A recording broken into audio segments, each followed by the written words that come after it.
and I think all this name calling people racist or sexist or transphobic or sociophobic or phobic, is designed to shut people down. So what would happen next? What would happen if when someone's, I think that actually is why so many of the spiritual people don't say anything about this, is because they don't want to be called by their, it's just like it's a natural fear, because I've felt it for a long time. And then I just thought, well, why am I afraid of something that isn't there? Because, if someone who is ignorant is going to call me racist or ist or phobic or so, if someone ignorant is going to call me that, why am I going to be afraid of that if I know that I'm not that? If I know that all I am is love at my core?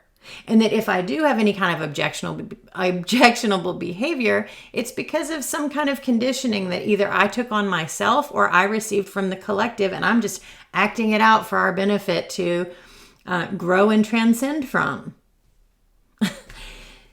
So I do wonder what's going to happen next. What is the next step when we say, okay, well, I'm not those things, and I still think this way? For example, if we know that every action that we have is deeply informed and created, in fact, from our beliefs, and I find that I cannot wear a mask, I cannot do it, I cannot do it, I can't do it. Why am I going to just cover this up? Because I don't know, communication is so sacred and holy to me that I'm going to communicate something when I put on a mask. I'm going to communicate it to my children that there's something wrong in the world. I don't believe there is. I believe all of this is here to help us and to show us more of who we are. It's a challenging time. And it is hard for me sometimes to go into the store when I know that they're going to say something to me. And I've even struggled with, because I go in and say, I have a medical exception. But the truth is we all have a medical exception. Should we be covering our precious mouths and changing the ratio of oxygen to carbon dioxide in our mouths because people are having all these dental problems, et cetera, et cetera?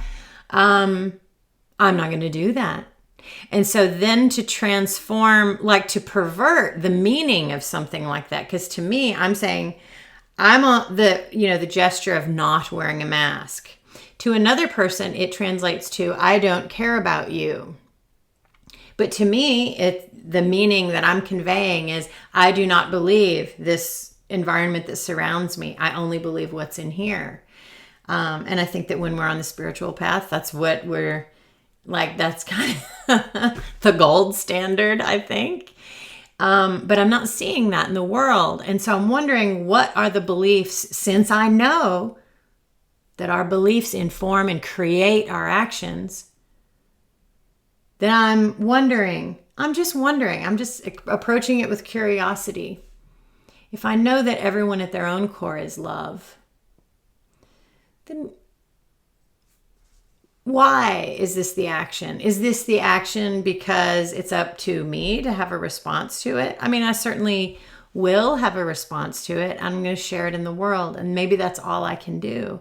But I'm not just going to, I'll just sit here in my little meditation studio and make videos, because that's certainly a safe place to do that. But I think it's worth considering. And now I'm excited to wonder what is going to be next. What will happen when the spiritual community is no longer afraid of the name calling from the children? They're only children.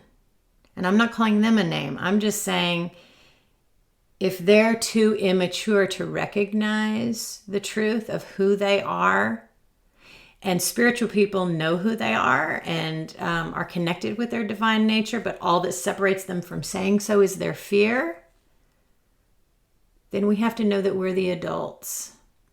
And the adults are going to lovingly lead out of this doom and gloom section, because it doesn't have to be that way.